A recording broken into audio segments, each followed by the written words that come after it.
As more and more of my videos blow up, I've been getting a lot of comments and DMs asking me how exactly I get such high quality videos for Instagram, TikTok, and YouTube. So in today's video, I'm going to be showing you guys my gear as well as my software that I use and how I actually export my videos to upload at the highest possible quality.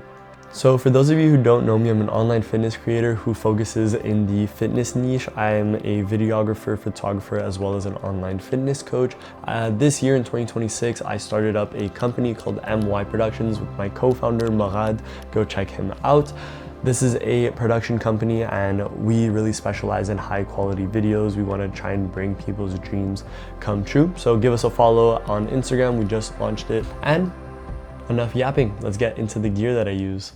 So starting off with my main camera, I'm actually using the Sony ZV-E1, which is a full frame 12 megapixel camera that works really well in low light with a dual base ISO of 640 as well as 12,800. So if ever you're debating on a crop sensor or a full sensor, realistically, if you record more at nighttime and you really like going out during the dark, then the full frame 12 megapixel is going to be the better option compared to the crop sensor camera. For example, I had the Sony a6-700 and that one was okay, really good for photos and videos, but for my needs, because I do a lot of night shoots, this one is going to be the no-brainer. And right now I have it hooked up to a small rig cage as well as the side handle and then the top handle as well. But that's it for the main camera itself. Then moving on to our lenses, I have a 24mm lens by Viltrox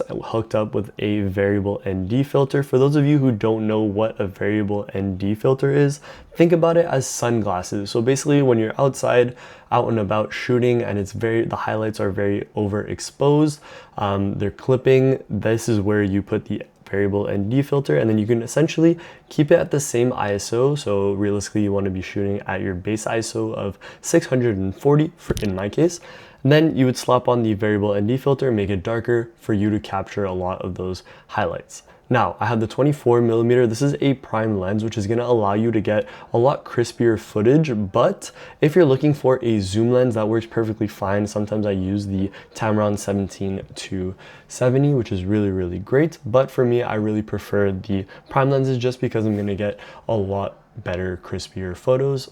Then my main one is going to be this one, also from Viltrox. This is the 16mm full frame lens from Viltrox. It has autofocus and manual focus, so if ever you need that, that works as well. Then you have the custom buttons 1 and 2.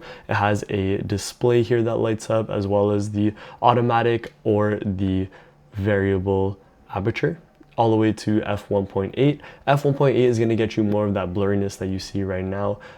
Basically, it allows you to focus on a subject just like that and then make the background all blurry.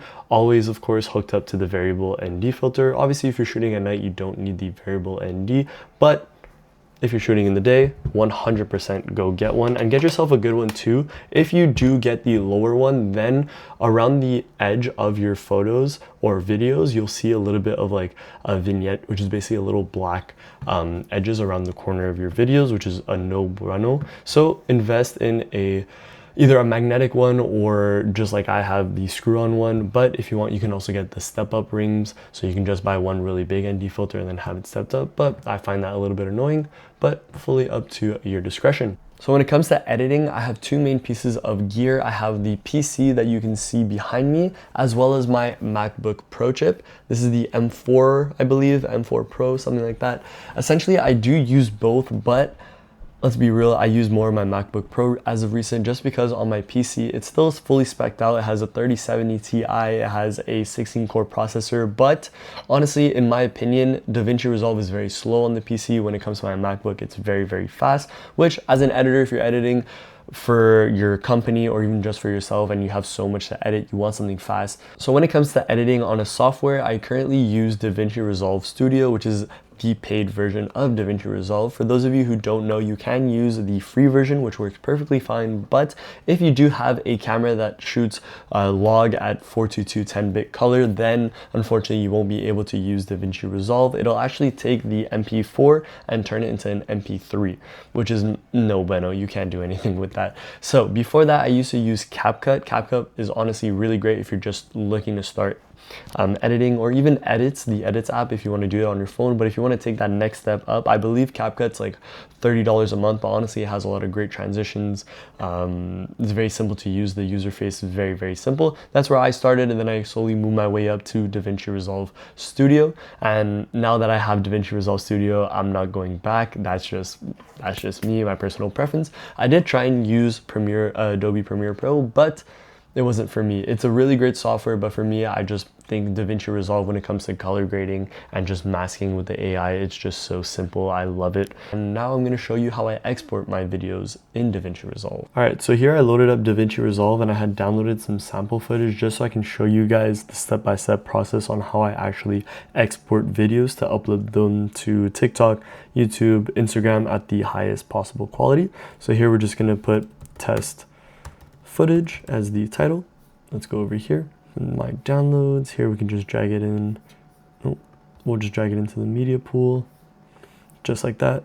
When it goes change project frame rate, you always have to click change, or else your frame rate will be off and it won't look good. You can drag that into the edits. Here it's fine. We could do just like some simple adjusting. For those of you who don't know how to color grade, I will have just like a little video showing you guys exactly my step-by-step process, but here we can just play a little around with this just a tiny bit before we export it. Add a bit of color boost, just like that. Since this video wasn't taken in S-Log, there's not a lot we can do. Of course, with DaVinci Resolve, it allows you to do a lot, but if you have S-Log footage, you'll be able to do the most because you have the most dynamic range. I'll have a video come out on S-Log 3 because when I started off, I had no clue what that was. And then when I finally learned it, it changed my life completely. So I'm definitely gonna bring that out for you guys. I know someone somewhere out there is gonna be struggling and wanting to know. So regardless, here we're gonna put test footage. Again, the location, I usually like to put it in downloads. That way I know exactly where it is really quick. Then here you're gonna go down to format. You're gonna change that to MP4. Now for the codec, you're gonna put .264.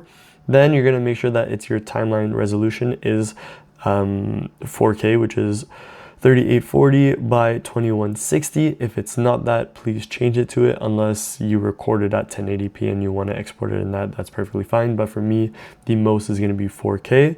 Your timeline frame rate, make sure that it's the exact same. So in this case, this footage that I downloaded off the internet was shot at 25 frames per second. Then here you can either leave it at automatic, or sometimes I like to restrict it to 30,000, but in this case we're going to leave it to automatic. It should be perfectly fine. Then if you have any subtitles, you can just go down, click export subtitles, and then burn into the video. That's pretty much all you have to do. Those are my settings. You just click add to render and then it'll render it really quickly, and just like that you have a very high quality download. And then if you want to upload it to Instagram Reels, what I personally recommend is actually, once you get your footage and you transfer it to your phone, I want you to go into the Edits app and then just change something, or maybe add like a little text, or you don't even have to change anything, just export it at 4K, 25 frames per second in this case, and then upload it directly to your Instagram. You can either post it on trial reels or directly to your main account, and that is gonna actually optimize the media for Instagram. For TikTok, it's a little bit different. For Instagram, that's gonna be the best way possible. And for TikTok, you can just upload it right away. TikTok has a different uploading processing system that'll actually be able to handle your bigger format. So even if your video is like, let's say 4 gigs, it'll be able to handle all of that, whereas Instagram, it's a little bit different. So make sure you go through the Edits app. And that's pretty much all I got for you. A little quick video for you guys. If you enjoyed it, please let me know in the comments down below. Let me know what you guys want in the future. I'm going to be coming out with that S-Log 3 video because I think that's very, very important. It's going to be how you shoot and then how you edit. I'll have a color grading system come out too as well. Thank you guys so much for watching. If you like this, let me know. Have a good one, guys. Don't forget to like, subscribe, and share. Ciao.